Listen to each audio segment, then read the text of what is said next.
नमस्कार दोस्तों, आज से मैं अपने चैनल पे बिहार स्पेशल की क्लास शुरू करने वाला हूँ। आगामी जो बीपीएससी के एग्ज़ाम है उनको ध्यान में रखते हुए और पैटर्न को ध्यान में रखते हुए सबसे इम्पोर्टेंट यही बात है कि बिहार में जिस तरीके से सवाल पूछे जाते हैं बिहार पीटी में, उसी तरीके से मैं बिहार स्पेशल की क्लासेस पढ़ाने वाला हूँ। लोग क्या करते हैं कि बिहार स्पेशल की जो क्लासेस हैं पीटी को लेके 4-4 5-5 घंटे थ्योरी के रूप में पढ़ाते रहते हैं। वो हमारे किसी काम का रह नहीं जाता है, क्योंकि बिहार का जो एग्ज़ाम होता है, चाहे बीपीएससी का एग्ज़ाम होता है, उसमें एकदम फैक्चुअल तरीके से पूछा जाता है। तो हम बिहार स्पेशल जब तक नहीं कवर करते हैं, क्योंकि 35 से 40 सवाल बिहार स्पेशल से पूछे जाते हैं और इनको कवर किए बिना अगर हम एग्जाम में जाते हैं तो अपने आप को रिस्क में रखते हैं, क्योंकि जब तक इनको आप कवर नहीं करेंगे तो आप क्वालिफाई नहीं कर पाएंगे। तुक्के में हो सकता है एक दो बार आप क्वालिफाई कर जाएं, लेकिन ज्यादातर संभावना यही बनती है कि जब तक आप बिहार स्पेशल कवर नहीं करेंगे तब तक आप एग्जाम पास नहीं कर पाएंगे। तो दोस्तों, मैं ज्यादा टाइम ना लेते हुए बिहार स्पेशल शुरू करूंगा और उसमें भी सबसे पहले बिहार की जो हिस्ट्री है वो पढ़ेंगे हम। उसके बाद ज्योग्राफी पढ़ेंगे, फिर पॉलिटी पढ़ेंगे, क्योंकि इससे बहुत ज़्यादा सवाल पूछे जाते हैं, तो इसलिए इसको पढ़ना आपके लिए बहुत ज़्यादा इम्पोर्टेंट हो जाता है। तो और ये क्लासेस शॉर्ट नोट्स के रूप में है, क्योंकि डिटेल हमको पढ़ना नहीं है, डिटेल के लिए मैं बाद में क्लासेस बना दूँगा। इसमें ऐसा नहीं है कि मैंने कुछ छोड़ दिया है, सारी इन्फॉर्मेशन है, लेकिन वो फैक्ट फैक्ट के रूप में होंगी। उसका कॉन्सेप्ट भी थोड़ा-थोड़ा बताता चलूँगा, तो लेकिन ऐसा नहीं है कि बहुत ज़्यादा विस्तार में बताऊँ जिससे आपका समय खराब हो। तो देखिए दोस्तों, सबसे पहले मैं शुरू कर रहा बिहार स्पेशल की जो क्लासेस है, बिहार जो मैंने शॉर्ट नोट्स के रूप में बनाया है, उसमें पहले सबसे पहले शुरू करूँगा मैं हिस्ट्री से। उसमें एंशिएंट हिस्ट्री से सबसे पहले शुरू करूँगा, उसके बाद आऊँगा मिडिवल में और फिर आऊँगा मॉडर्न में, उसके बाद बिहार की ज्योग्राफी, पॉलिटी और इकोनॉमी पे हम जाएँगे। तो चलिए दोस्तों, मैं शुरू करता हूँ बिहार स्पेशल की क्लासेस। ये क्लासेस शॉर्ट्स नोट्स के रूप में है, आपको ये ध्यान रखना है, बहुत ज़्यादा डिटेल के रूप में नहीं है। जिस तरीके से हम इंडिया की हिस्ट्री पढ़ते हैं, उसमें पूरा पाषाण काल पढ़ते हैं, मध्य पाषाण काल पढ़ते हैं, नव पाषाण काल पढ़ते हैं, उसी तरीके से बिहार में भी जो-जो स्थल पाए गए हैं, या बिहार का संबंध जिससे है, सिर्फ वही-वही चीज़ें हम देखेंगे। देखिए, पूरा पाषाणकालीन जो स्थल हैं बिहार में, वो कहाँ-कहाँ से पाए गए हैं? मतलब कि कौन-सी ऐसी जगह है बिहार में जहाँ से पूरा पाषाण के स्थल के साक्ष्य पाए गए हैं? तो मुंगेर है और नालंदा है, यहाँ से पूरा पाषाणकालीन स्थल के साक्ष्य पाए गए हैं। ये जो मुंगेर और नालंदा है, यहाँ से आदिमानव के निवास के आरंभिक साक्ष्य भी मिले हैं। चाकू, खुरपी, कुल्हाड़ी, मृदबांड, ये सब इसकी विशेषता है। मध्य पाषाणकालीन स्थल कौन-सा है बिहार में? वो है मुंगेर। मतलब मुंगेर से साक्ष्य मिले हैं मध्य पाषाणकालीन स्थल के बिहार में, ठीक है? ये आपको जानना है। छोटे-छोटे आकार के तेज धार वाले औजार यहाँ से प्राप्त होते हैं, माइक्रोलिथिक एज भी बोला जाता है इसको। नौ पाषाणकालीन स्थल बिहार में कौन-कौन से हैं? चिरांद है, जो कि सारण में है, चेचर है, जो कि वैशाली में है, इसी को श्वेतपुर कहा जाता है, भीम बाँध है, जो मुंगेर में है, कयूर है, जो गया में है, सिनुआर है, जो रोहतास में है, तो ये आपको ध्यान में रखना है। ताम्र पाषाणकालीन स्थल बिहार में कौन-कौन से हैं? ताम्र पाषाणकालीन जो स्थल है बिहार में वो है ताराडीह। ये कहाँ पे है? ये गया में है। चिरांद है, चेचर है, मनेर जो पटना के पास है वहाँ है, सिनुआर है और सोनपुर है। आपको एक-एक चीज़ ध्यान रखना है, आपको यहीं पे याद करते जाना है। जैसे मैंने पूरा पाषाणकालीन स्थल बताया कौन-कौन से? मुंगेर, नालंदा बताया। मध्य पाषाणकालीन स्थल कौन बताया? मुंगेर बताया। नवपाषाणकालीन स्थल कौन-सा बताया? चिरांद और चेचर बताया। आप देख लेना पिछले एग्ज़ाम में ये सब पूछा गया है। भीमबान, मुंगेर जो है, कयूर बताया, सिनुआर बताया। ताम्रपाषाणकालीन स्थल कौन से बताए? ताराडीह बताया, चिरांद, चेचर, मनेर, सिनुआर, सोनपुर, ये सब मैंने आपको बता दिया। देखो, अब ये जैसे हिस्ट्री में आपने पढ़ा, जो नॉर्मल हिस्ट्री होती है इंडिया की, उसमें भी इसी तरीके से पढ़ते हैं। उसके बाद हम पढ़ते हैं वैदिक काल, चूँकि जो उसके बाद हम जो नॉर्मल हिस्ट्री होती है उसमें पढ़ते हैं सिंधु घाटी सभ्यता। लेकिन सिंधु घाटी सभ्यता से रिलेटेड बिहार में कोई सा भी स्थान नहीं है, तो हम इसको तो नहीं पढ़ेंगे।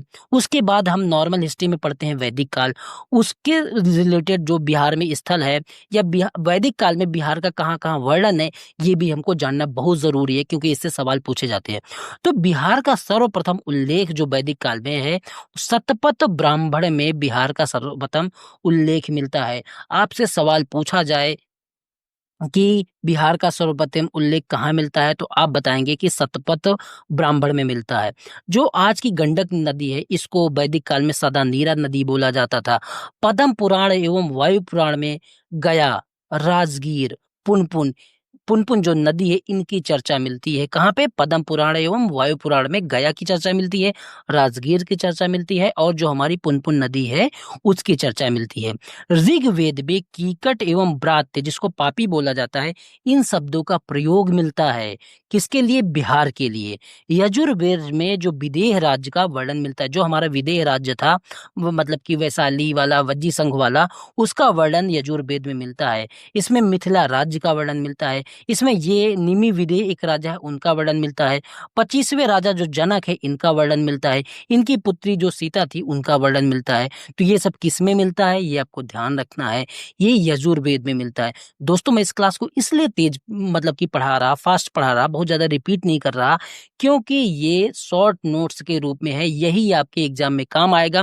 डिटेल के लिए मैं फिर से वीडियो बना दूंगा, लेकिन अभी आपको जल्दी जल्दी रिवीजन करना है। 2 से 4 बार 5 बार जितना रिवीजन हो पाएगा उतना आपको आसानी होगी एग्जाम में। इसको ध्यान में रख के, क्योंकि मैं एक स्टूडेंट हूँ, मुझे भी पता है, मैंने बिहार का एग्जाम भी, यूपी का एग्जाम सब दे रखा है, इंटरव्यू भी दे रखा है, तो मुझे पता है कि कहाँ से कैसे सवाल आते हैं। तो आप इतना भरोसा रखो, सिर्फ आपको फैक्ट के रूप में थोड़ा थोड़ा कॉन्सेप्ट जिससे आपको याद होता चले उसी हिसाब से बताऊंगा, आपका ज्यादा समय इससे बर्बाद ना हो। आगे आओ। सतपथ ब्राह्मण में विदेह माधव की कथा का वर्णन है, गौतम ऋषि ने इसी में घृत कहा है। ठीक है, तो ये आपको ध्यान रखना है। विदेह में आए मतलब कि जो सतपथ ब्राह्मण में यही लिखा है कि गौतम ऋषि हैं ये विदेह में आए थे। ब्राह्मण धर्म का ये केंद्र था, ये भी आपको ध्यान रखना था चाहिए, क्योंकि इसमें बताया है कि जो सतपथ ब्राह्मण है इसी में बताया है कि विदेह जो था ना ये ब्राह्मण धर्म का केंद्र था। महाभारत के समय बिहार के मुख्य राज्य कौन कौन से थे? मगध था, विदेह था, अंग था, लिच्छवी था। ये सब थे कब? महाभारत के समय। और देखो अंगराज का उल्लेख फर्स्ट बार कहाँ मिलता है? तो ये आपको याद रखना है कि अथर्ववेद में मिलता है। अंगराज का पहला उल्लेख कहाँ मिलता है? अथर्ववेद में मिलता है। मगध का पता सर्वप्रथम कहाँ से चलता है? अथर्ववेद से ही पता चलता है मगध का पता। तो ये आपको जल्दी जल्दी से याद कर लेना है। इसकी पीडीएफ मैं दे दूंगा, आप पीडीएफ सामने रखना और पूरी तरीके से इसको रट डालना है। हाँ रटना ही है, सही सुना आपने, रटेंगे तभी आपको ये याद रहेगा, क्योंकि एग्जाम में इसी तरीके से पूछता है। तो आपको अपनी एग्जाम के हिसाब से चलना है, अपने हिसाब से नहीं चलना है कि भाई मेरा मन कर रहा है इसे पढ़ने का। उस तरीके से आप एग्जाम नहीं पास कर पाओगे। अब आओ, हमने वैदिक काल पढ़ लिया और उसके बाद एंशिएंट वो जो पूरा पाषाण काल या जो जहाँ से आरंभ होता है वो जान लिया। सिंधु घाटी सभ्यता का बिहार में स्थल है ही नहीं तो उसको छोड़ देना है। अब आओ बृहदत्त वंश में। बृहदत्त वंश का मतलब है कि 6ठी शताब्दी ईसा पूर्व में जब मगध का उत्कर्ष होता है तो मगध कहाँ पे था? बिहार में था। तो उससे रिलेटेड कौन कौन सी जगहें हैं या कौन कौन सी चीजें फेमस है उसको भी तो जानना चाहिए हमको। वही भारत की भी हिस्ट्री रही है, क्योंकि वहीं पे 16 जो जनपद थे उनमें महाजनपद थे उसमें मगध था, मगध ने सबका भक्षण कर लिया था और मगध सबसे ज्यादा मतलब प्रभावशाली जनपद था, उस समय महाजनपद था। तो उसी के विषय में जानना है कि उसका इतिहास क्या है मगध का। तो उसका मगध के विषय में जानने के लिए हमको उसके जो राजवंश है उनको पढ़ना पड़ेगा। देखो इसकी जो जानकारी के स्रोत है महाभारत, पुराण, इन्हीं सबसे हमको चर्चा मिलती है। उसमें ये बताया गया कि पहला जो राजवंश था जो मगध राज्य का, वो बृहदत्त वंश था। पहला कौन सा था? बृहदत्त वंश था। उसके बाद और बहुत सारे फिर आगे देखेंगे, हर्यक वंश देखेंगे, मौर्य वंश देखेंगे, सारा हम देखते चलेंगे। तो जो बृहदत्त वंश था इसका एक बहुत ही प्रतापी राजा था चेदीराज वसु, ये इसका फर्स्ट शासक था। इसी का एक बेटा था बृहदत्त, इसी के नाम पे इसका राज्य का नाम पड़ा बृहदत्त वंश। सबसे ज्यादा प्रतापी कौन था? बृहदत्त का जो राजा था ये सबसे ज्यादा प्रतापी था, लेकिन वंश का संस्थापक चेदीराज वसु था। आपसे उसमें ऑप्शन कैसे आएगा मैं बता दूं, ऑप्शन में ये शब्द नहीं रहेगा, आप हमेशा इसी को मारेंगे।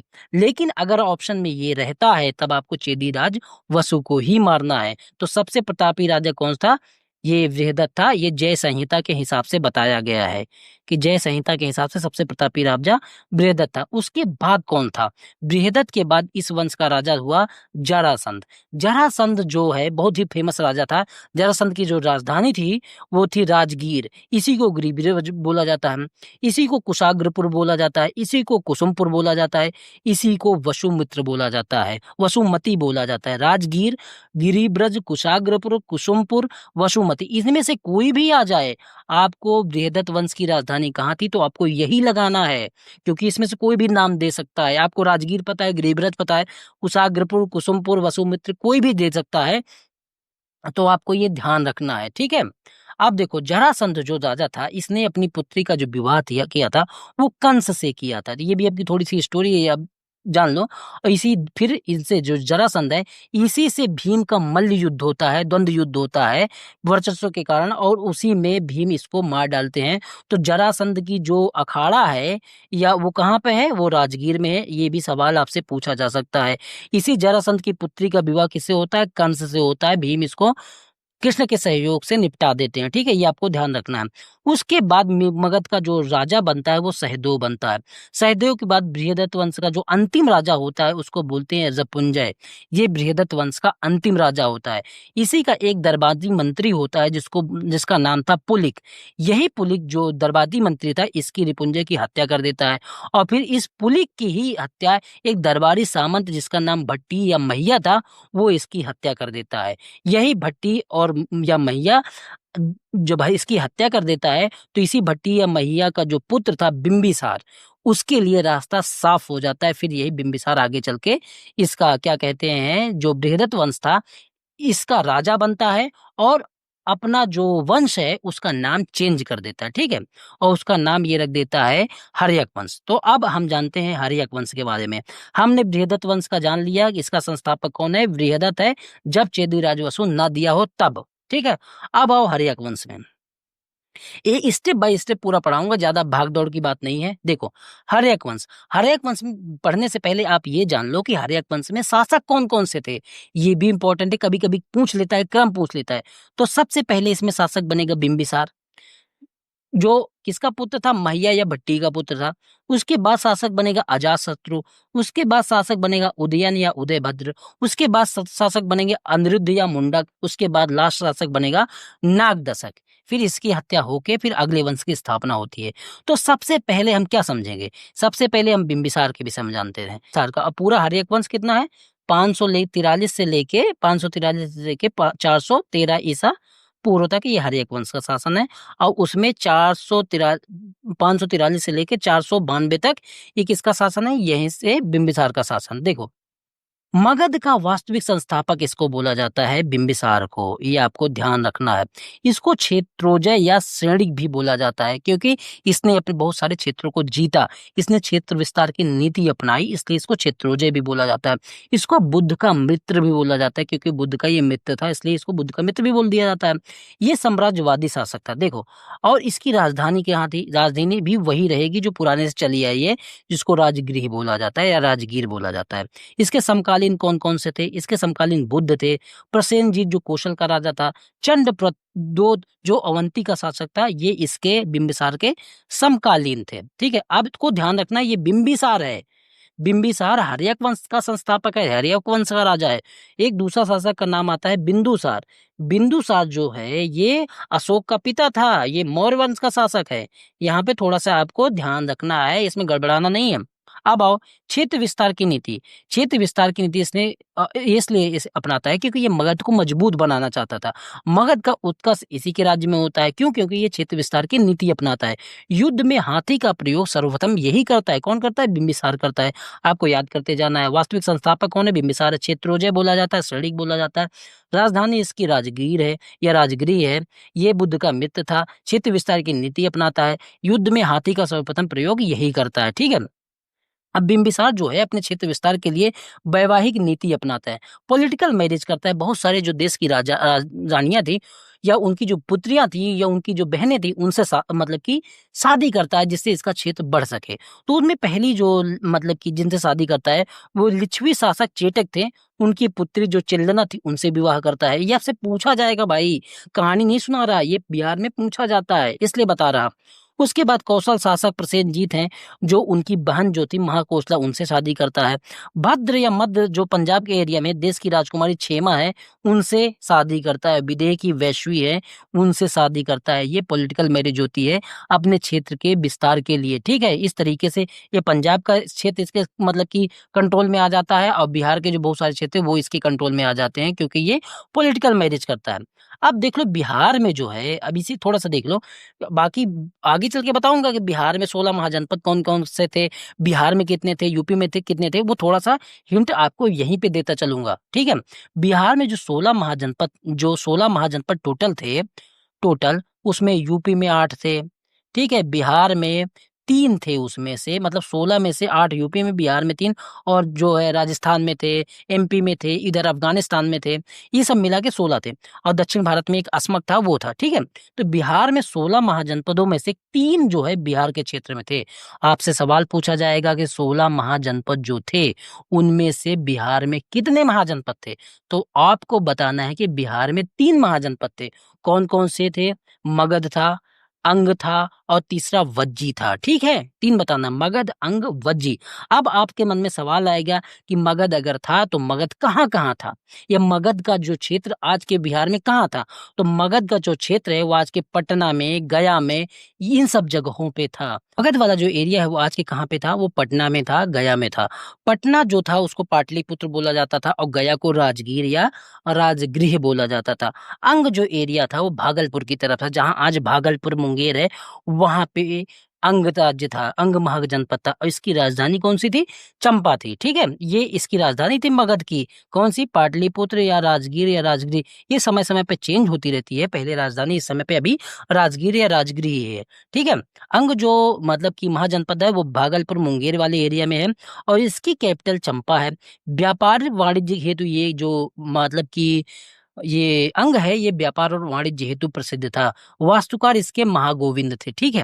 तो ये 2 महाजनपद जो बिहार में थे वो हम जान लिए, ठीक है। अगला महाजनपद देखो, अगला महाजनपद जो बिहार में था वो था वज्जी संघ। वज्जी संघ जो था वो 8 कुल थे इसमें, जिसको अष्टकुल बोला जाता था, और इन अष्टकुल की राजधानी जो थी उसमें वैशाली थी। तो वज्जी जो एरिया था, देखो ये वाला जो एरिया था ये वज्जी था, यहाँ पे वज्जी था। इस वाले एरिया में जो ये है ये मगध था। यहाँ वाला जो एरिया है ये अंग था। अब इस अंग और मगध के बीच में चंपा नदी बहती थी। और यही जो वज्जी है, यही 8 कुल में विभाजित था। इसमें 8 राजा थे जो अलग-अलग मतलब कि शासन करते थे। अब इन सारों का संगठन था, इन जितने भी राजा थे 8 इनका संगठन था, उसको वज्जी संघ बोला जाता था। तो पहला था मगध, दूसरा अंग, तीसरा वज्जी। इसमें जैसे 8 में कौन-कौन से थे? मिथिला के विदेह थे, लिच्छवी था जो पहला गणतंत्र जिसको बोला जाता था, ज्ञात्रिक था जिसके मतलब कि जो एक संघ था, महावीर स्वामी इसी से रिलेटेड है, क्षत्रिय वंश का था, कुंडग्राम इसका मतलब की जगह थी जो ज्ञात्री थी, जहाँ था उसको कुंडग्राम बोला जाता है। इनकी जो माता थी जो चेटक राजा थे उनकी बहन ही थी, ये महावीर स्वामी की जो माता थी ये चेटक की बहन थी। भोग एक संघ मतलब की जगह थी जो वज्जी संघ में थी। कौरव था, इक्ष्वाकु था, शाक्य जो बुद्ध से रिलेटेड है, इसी शाक्य गण के जो मुखिया थे उन्हीं के पुत्र बुद्ध थे, ठीक है, और एक वज्जी था। तो इन 8 जो है कुल से मिला के वज्जी संघ बनता है, और इस पूरे वज्जी संघ की राजधानी क्या होती है? वैशाली होती है। तो ये आप पूरा समझ गए कि जो बिहार है, बिहार में मतलब कि 3 महाजनपद, और 3 महाजनपदों में एक कौन-कौन सा था? पहला था मगध, दूसरा था अंग, और तीसरा आपने पढ़ लिया वज्जी संघ, ठीक है? वज्जी संघ। आपको तीनों को याद रखना है, इससे तीनों से सवाल पूछे जाते हैं, और जो-जो चीज़ें एक्स्ट्रा मैंने बताई उसकी राजधानी कहाँ थी वो भी पूछना जाता है आपसे। तो जो-जो इन्फॉर्मेशन दी सब आपको रट डालना है एकदम। ये आपको बता दिया। एक क्षेत्र और था, बिहार का ये वाला क्षेत्र था, उसमें भी एक शासन था, उसको बोला जाता अल्पक के बुली। ये बौद्ध धर्म के अनुयायी थे, इनको अल्पक के बुली बोला जाता है। ये लोग जो शाहाबाद, चंपारण, मुजफ्फरपुर ये वाला जो एरिया है ना, वहाँ पे शासन करते थे। इनकी जो राजधानी थी वेठदीप, जो आज का बेतिया है ना, वही इनकी राजधानी थी। तो आप ये समझ गए। हम पढ़ रहे थे बिंबिसार के बारे में, ठीक है? लेकिन बीच में ये इन्फॉर्मेशन मैंने दे दी कि उस समय का माहौल किस तरीके था, उस समय का जो पूरा एरिया था वो किस तरीके का था, ठीक है? अब थोड़ा-सा आम्रपाली एक मतलब कि उस समय गणिका थी, वो बहुत ज़्यादा फ़ेमस थी। तो उसके भी विषय में जानना है कि वैशाली की जो प्रसिद्ध नगर वधू थी, उसका नाम था आम्रपाली। इससे अजातशत्रु जो इस बिंबिसार का पुत्र है, उससे भी संबंध बताया जाता है, लेकिन मेन रूप से इसका संबंध जो था, वो बिंबिसार से था। इसी बिंबिसार और आम्रपाली से जो संबंध था, इसी की वजह से मतलब इनके संबंधों से एक व्यक्ति का जन्म होता है, जो इनका पुत्र होता है जीवक। तो जीवक किसका पुत्र था? बिंबिसार का। और जीवक जो था ये आयुर्वेदाचार्य था। इसने आयुर्वेद की पढ़ाई की, तक्षशिला विश्वविद्यालय में पढ़ा, और इसी को फिर बाद में ये इसको चंद्रप्रद्योत जो राजा था अवंती का, उसके इलाज के लिए भेजा गया। बुद्ध की भी सेवा इस जीवक ने की थी। और ये जो आम्रपाली थी, ये एलीट क्लास का मतलब कि एंटरटेनमेंट करती थी, डांसर थी और बहुत सुंदर थी। उसी की वजह से ये जो बिंबिसार था उससे संबंध बन गए थे। और ये कुल मिला के नगर वधू थी एक तरीके से, तो सबके साथ संबंध मतलब ऐसा बोला जाता है। ठीक है। बिंबिसार क्या करता है, बिंबिसार जो है ये आम्रपाली की जो मन मतलब कि इतनी ज्यादा सुंदर थी, उससे मंत्रमुग्ध हो जाता है जीवक से, मतलब कि और फिर विवाह करता है। जीवक जो इसका बेटा पैदा होता है वो आयुर्वेदाचार्य होता है। वो अवंती के राजा के भी मतलब कि उनका उपचार करता है, बुद्ध की भी सेवा करता है। ये सब आपको जानना है। ठीक है। अब आओ, बिंबिसार जो है अब अंग को मिला लेता है। बिंबिसार थोड़ा पावरफुल होने लगता है, मगध का जो शासक था पावरफुल होने लगा। तो उसने क्या किया, जो अंग जो था, अंग का राजा जो उस समय था ब्रह्मदत्त, जो चंपा नदी के पार था, उसको मिला लेता है अपने राज्य में। और जब ये अपने राज्य में मिला लेता है, फिर यहाँ पे अपने जो प्रांतपाल होता है, जैसे वहां का गवर्नर जो होता है, अपने बेटे अजातशत्रु को बना देता है। और ये बिंबिसार जो होता है, ये बौद्ध धर्म का अनुयायी होता है। तो यहाँ का राज्य कौन था, जो अंग राज्य है, यहाँ का राजा ब्रह्मदत्त था। ठीक है। और यही ब्रह्मदत्त जो था, इसने भट्टी को हराया था। भट्टी कौन था, बिंबिसार का बाप था। उसी से के लिए इसने बिंबिसार ने अपने बाप का बदला लिया और जो क्या कहते हैं अंग का राजा ब्रह्मदत्त इसको हराया और अपने बेटे को यहाँ का प्रांतपाल बनाया। अब देखो, बाद में आगे चल के ये जो क्या कहते हैं बिंबिसार का बेटा अजातशत्रु था, ये अपने बाप को मतलब कि कैद कर लेता है। अंतिम अवस्था में जब वो बूढ़ा हो जाता है, तो उसके बाद ये अजातशत्रु जो है अपने बाप को कैद कर लेता है। और राजगीर में घोड़ा करोरा एक जगह है, वहीं पे इसको बंदी बना देता है, जहाँ पे 492 ईसा पूर्व में इसकी मृत्यु हो जाती है।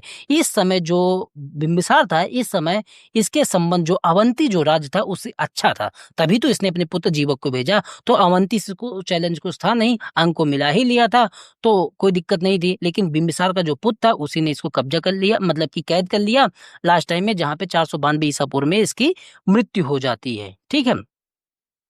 बिम्बिसार एक ऐसा पहला शासक था जो जिसने स्थायी सेना रखी अपनी। और जब स्थायी सेना रखी, जिसको परमानेंट मतलब कि सेना रखी, इसी की वजह से इसको सेनीय बोला गया। क्या बोला गया, सेनीय बोला गया।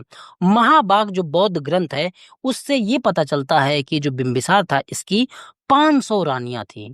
तो ये चीजें हमने बिम्बिसार के बारे में जान ली, सारी चीजें इंफॉर्मेशन ले ली। थोड़ा थोड़ा ही लेना है, लेकिन आपको जल्दी से बता रहा, जिससे आपको याद हो जाए। ठीक है। अब आओ देखो, बिंबिसार जो था, ये मगध का वास्तविक संस्थापक माना जाता है। एक फैक्ट है, ये आपको याद रखना। लेकिन आपसे ये पूछा जाए कि मगध साम्राज्य का वास्तविक विस्तार किसके शासनकाल में हुआ, तब आपको बताना है ये अजातशत्रु के काल में हुआ। अब जानते हैं अजातशत्रु के बारे में। अजातशत्रु का जो कार्यकाल था दोस्तों, वो 492 से लेकर 460 ईसा पूर्व तक था। मगध साम्राज्य का ये वास्तविक संस्थापक कहा जाता है। इसका दूसरा जो नाम था, उसको कुणिक बोला जाता है। कुणिक आपसे पूछा जाए किसको बोला जाता है, तो आप बताएंगे अजातशत्रु को बोला जाता है। अजातशत्रु किसका पुत्र था, अजातशत्रु की माता का नाम महाकोशला था। महाकोशला कौन थी, जब बिंबिसार ने जो कोसल का राजा था प्रसेनजीत, उससे उसकी जो बहन थी महाकोशला, उससे शादी की थी। उससे शादी जब की थी इसने, तो इसको जो मतलब कि शादी के गिफ्ट के रूप में कोसल राज्य मिला था। किसको, बिंबिसार को। ठीक है। तो ये बन गया, कौशल राज्य मिला था। उसके बाद जब ये अजातशत्रु शासक बनता है, तो कौशल का राजा जो प्रसेनजीत था, वो क्या करता है कि मृत्यु के बाद बिंबिसार की मृत्यु के बाद अजातशत्रु से उसका संबंध अच्छा नहीं था, तो वो क्या करता है, कौशल राज्य वापस लेता है। और जब वापस ले लेता है, जिसकी वजह से ये जो अजातशत्रु है उससे प्रसेनजीत से युद्ध करता है और कौशल राज्य को जीत लेता है। और प्रसेनजीत की जो पुत्री थी वजीरा, उससे शादी भी करता है। तो कौशल राज्य भी इसके कब्जे में आ जाता है। वज्जी से युद्ध करता है। वज्जी से युद्ध क्यों करता है, देखो, क्योंकि मैं बताया था कि यहाँ से गंगा नदी बहती है, और गंगा नदी वाले एरिया में इसमें बहुत सारे गंगा नदी के पास रिसोर्स थे, सोना था, गोल्ड था, हीरा था, इन सब चीजें थी। तो इसको लालच आ गया कि कम से कम वो वाला क्षेत्र भी मेरे कब्जे में होना चाहिए। कोई विवाद नहीं था, लेकिन अब इसके मन में लालच आ गया कि ये वाला भी क्षेत्र मेरे कब्जे में होना चाहिए, क्योंकि अंग तो कब्जे में था ही। ठीक है। वज्जी भी उधर, ये क्या कहते हैं, कौशल भी कब्जे में आ गया। मगध साम्राज्य बढ़ ही रहा था, तो फिर इसने क्या किया, वज्जी को भी अपने कब्जे में लेने के लिए युद्ध कर दिया। और युद्ध में क्या किया कि इसका कारण क्या था वज्जी का, वज्र का जो कारण बताया मैंने कि हीरे सोने की खान थी गंगा क्षेत्र में, तो इस पे नजर थी इसकी। और इसी पे जो बिंबिसार की जो पत्नी थी चिलना, बिंबिसार की पत्नी चिलना थी, उससे जो 2 पुत्र हुए थे, हल और बेहल, बिंबिसार की बात कर रहा मैं, अजातशत्रु की नहीं। तो बिंबिसार के जो पुत्र पत्नी चिलना थी, उससे 2 पुत्र हुए थे, हल और बेहल। ये अपने नाना के पास रहते थे, नाना इसके चेटक थे, वहाँ रहते थे। तो ये उनको भी अपने पास मतलब कि लाना चाहता था, और इनके पास एक कीमती हाथी था सेनयाग, उसको भी लाना चाहता था। तो इसी की वजह से इसने युद्ध किया और इन्हीं तीनों को अपने पास लेके आया। 12 से 16 वर्ष तक ये युद्ध चला, ठीक है। इस युद्ध में 2 तरीके के हथियारों का इसने प्रयोग किया, ये आपसे पूछा जाता है। पहली बार देखो, 2 हथियारों का जो प्रयोग किया, लोहे के 2 हथियार थे। पहला हथियार का नाम था महाशीलकंटक, जो गुलेल जैसा था, प्रक्षेपास्त्र जैसा, कि भारी पत्थर से मतलब कि रख के और उसपे फेंका जाए, जैसे बाहुबली में आपने देखा होगा। रथ मूषल दूसरा मतलब कि हथियार था, ये आधुनिक टैंक जैसा था, ठीक है। तो ये 2 हथियारों का प्रयोग इसने, अजातशत्रु ने वज्जी के खिलाफ किया। वज्जी से जब युद्ध हुआ तो उसमें किया, ठीक है। ये आपको ध्यान रखना है। बाबर जो था, पहली बार भारत में तोपों का इस्तेमाल किया। गोरी जो है, पहली बार घोड़े का इस्तेमाल किया। और पहली बार हाथी का उपयोग कौन करता है? अजातशत्रु करता है। टोटल मिला के 12 से 16 वर्ष तक ये युद्ध चला। इसी युद्ध को बाद में किन की वजह से मतलब कि ये युद्ध हुआ था? एक कूटनीतिक था वस्कार। वस्कार इसने क्या किया? इसने मतलब कि अपनी प्रमुख भूमिका निभाई थी, और जो वज्जी संघ था उसमें फूट डाल दी, जिसकी वजह से ये युद्ध हुआ और इसमें अजातशत्रु की विजय होती है। इसी युद्ध में जो मखली गोसाल थे, जो आजीवक संप्रदाय संबंधी थे, उसी के मतलब के फाउंडर माने जाते हैं, उनकी भी मृत्यु हो जाती है इसी युद्ध में। अवंती जो उज्जैनी वाला एरिया था मालवा से, उससे भी इसके संघर्ष मतलब कि अच्छे मतलब संबंध अच्छे नहीं थे। जब तक बिंबिसार था उससे संबंध अच्छे थे, लेकिन अवंती से इसके संबंध बिगड़ जाते हैं, जिसकी वजह से अवंती उस समय मजबूत था, तो अवंती आक्रमण कर सकता था। तो इसी की वजह से इसने राजगृह में दुर्ग का निर्माण करवाया, मतलब उसका दुर्गीकरण करवाया, जिससे अगर हमला हो तो उससे बचा जा सके। तो आपसे सवाल पूछा जाएगा कि राजगीर का दुर्गीकरण या दुर्ग की स्थापना राजगीर में किसने करवाई? तो आपको बताना है वो राजा था अजातशत्रु। अवंती से युद्ध हो जाता, लेकिन जो कौशाम्बी का राजा उदयन था उसने इसमें मध्यस्थता की भूमिका निभाई, और अवंती जो एमपी का क्षेत्र था वहां से युद्ध को टाल दिया। किससे युद्ध हो जाता? अजातशत्रु से युद्ध हो जाता, लेकिन मध्यस्थ की भूमिका कौशाम्बी नरेश उदयन ने अपनाई। बाद बाद में यही मतलब कि अजातशत्रु की जो पुत्री पद्मावती थी, इन्हीं से उदयन जो वत्सराज उदयन थे, कौशाम्बी के राजा थे, उन्होंने विवाह कर लिया, ठीक है। तो ये आपको ध्यान में रखना है। कौशाम्बी के राजा, ठीक है, यह हो गया आपको। और आपसे पूछा जाए कि पहली जो बौद्ध संगीति थी वो किसके समय में होती है? तो इसी अजातशत्रु के समय में पहली बौद्ध संगीति होती है, 443 ईसा पूर्व में। तो पहली बौद्ध संगीति कब होती है? 483 ईसा पूर्व में। किसके समय में? अजातशत्रु के समय में, ठीक है। ये आपको ध्यान रखना है। ये पहली बौद्ध संगीति जो होती है, इसी टाइम पे 483 में क्यों होती है? क्योंकि इसी टाइम पे बुद्ध की मृत्यु हो जाती है, महानिर्वाण प्राप्त हो जाता है, महापरिनिर्वाण प्राप्त हो जाता है बुद्ध को। उसी की उपलक्ष्य में पहली बौद्ध संगीति होती है। ये कहाँ होती है? ये भी आपको ध्यान रखना है। तो ये पहली जो बौद्ध संगीति होती है, ये होती है गिरिब्रज, जो यहाँ की राजधानी थी। गिरिब्रज या राजगृह की एक पहाड़ी है, जिसको बोला जाता है वैभार पहाड़ी, व वेबनार बोलते हैं, कोई वैभार बोल देता है। तो वैभार पहाड़ी की सप्त पर्णी जो केव है, गुफा है, वहां पे ये पहली बौद्ध संगीति होती है। और इसी पहली बौद्ध संगीति में ही विनय पिटक, आपको बीसी याद रखना है, ए नहीं, बीसी, विनय पिटक और सुत्त पिटक, इनका संकलन किया जाता है। इसी विनय पिटक में बताया जाता है कि जो बौद्ध भिक्षु है, इनको किस प्रकार का जो विनय पिटक है, देखो आपको याद रखना है। अब एक इन्फॉर्मेशन एक्स्ट्रा दे दूं, लेकिन क्योंकि पूछा जाता है, तो विनय पिटक में ये बताया गया, तो जो बौद्ध भिक्षु हैं उनको किस प्रकार का व्यवहार आचरण करना चाहिए, जो बुद्ध ने बताया था, वो विनय पिटक में सारा चीज बताया गया है। सुत्त पिटक के विषय में क्या मिलता है? अभी बौद्ध धर्म जब पढ़ाऊंगा तो अलग से बताऊंगा ही वो सारी चीजें। लेकिन सुत्त पिटक में क्या मिलता है कि जो जीवन का दर्शन है ना, वो क्या होना चाहिए, जीवन दर्शन के विषय में सुत्त पिटक में वर्णन है। तो ये आपको ध्यान रखना है। इसकी अध्यक्षता किसने की थी? महाकश्यप ने की थी। राजा कौन था? अजातशत्रु था। तो ये आपने अजातशत्रु के विषय में पूरी इंफॉर्मेशन ले ली। अब आओ उदयन के बारे में। देखो, उदयन जो राजा था, ये सब यहाँ तक तो ये बौद्ध के मतलब कि अनुयायी थे, लेकिन उदयन जो था ये जैन धर्म का अनुयायी था। वो हमको कहाँ से मिलता है? क्योंकि ये इसके जो मंत्री होते हैं ना, अभी आप आगे पढ़ेंगे कि इसके जो मंत्री थे वो जैन मंत्री थे, इसलिए हमको ये पता चलता है कि ये जैन धर्म को मानता था। इसका जो कार्यकाल है उदयन का, देखो उदयन का जो कार्यकाल है ये 460 बीसी से लेके 455 बीसी तक होता है, ठीक है? ये आपको याद रखना है। अब आओ जैन धर्म का अनुयायी है, तो जब जैन धर्म का अनुयायी है तो उसमें जैन धर्म में इसकी प्रशंसा की जाएगी। तो जैन धर्म में इसको पितृभक्त बोला गया, जबकि ये बौद्ध धर्म को नहीं मानता था, इसलिए बौद्ध धर्मों में इसको पिता की हत्या करने वाला बोला जाता है, क्योंकि ये अपने पिता अजातशत्रु की हत्या भी करेगा। इसलिए बौद्ध धर्म में इसको पितृहंता बोला जाता है और जैन धर्म में इसको पितृभक्त बोला जाता है, क्योंकि ये जैन धर्म का अनुयायी था। अजातशत्रु ने इसे चंपा का उपराजा बना दिया था। जब अजातशत्रु चंपा को जीत लेता है, जो अंग राज्य था उसको जीत लेता है, तो उसका इसको राजा बना देता है। अंग की अजातशत्रु की जो मतलब की माँ थी, उस मतलब की वाइफ थी, उसका नाम भी पद्मावती था। बेटी का भी नाम भी पद्मावती था, जिससे कौशाम्बी के नरेश उदयन ने शादी की थी। लेकिन जो अजातशत्रु था, इसकी जो बीवी थी, उनका नाम भी पद्मावती था। तो पद्मावती किसकी मतलब कि किसकी माँ हो जाएंगी? उदयन की माँ हो जाएंगी। ठीक है। राजधानी, उदयन जो था पहला ऐसा शासक है कि राजधानी चेंज करता है। अभी तक सबकी राजधानी कहाँ बनी थी? सबकी राजधानी राजगीर, राजगृह, कुसुमपुर, कुसुमित्र, वसुमित्र, ये सब कुसुमपुर, ये सब थी। ठीक है, वही एक जगह जो राजगीर या राजगीर जो गया में है। ठीक है, लेकिन पहली बार आता है उदयन जो अपनी राजधानी चेंज करता है, और ये राजधानी किसको बनाता है? पाटलिपुत्र को। तो आपसे सवाल पूछा जाएगा पाटलिपुत्र की स्थापना किसने की? तो आपको बताना है कि पाटलिपुत्र की स्थापना उदयन ने की। यहाँ पे इसने एक जैन चैत्य चैत्यालय बनाया, जहाँ पे बहुत सारे लोग रहते थे और पूजा पाठ कर सके। जैन धर्म के जो लोग थे उनके लिए बनवाया, क्योंकि ये जैन धर्म का अनुयायी था। इसकी हत्या कौन कर देता है? अवंती और मगध का जो संघर्ष है इसके टाइम पे भी बना रहता है। इसकी जो हत्या करता है एक स्पाई था अवंती का, वही इसकी हत्या कर देता है उदयन की। ठीक है, तो ये आपने समझ लिया।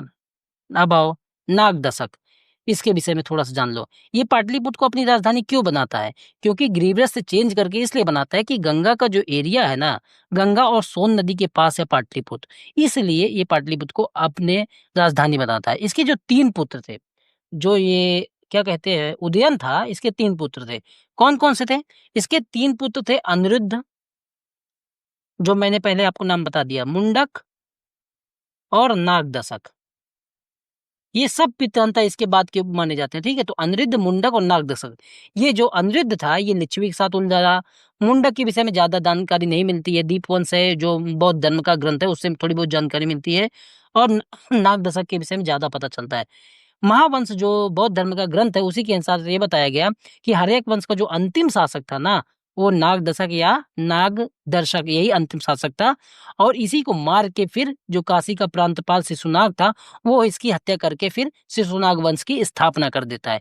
इसके खिलाफ जनता भी विद्रोह कर देती थी है, क्योंकि पहला ऐसा शासक था। ये एक बहुत सारे अतिरिक्त उपकर लगा देता है, कर लगा देता है, जिससे शासन व्यवस्था बहुत ज्यादा अव्यवस्थित हो जाती है, जनता भी भड़क जाती है।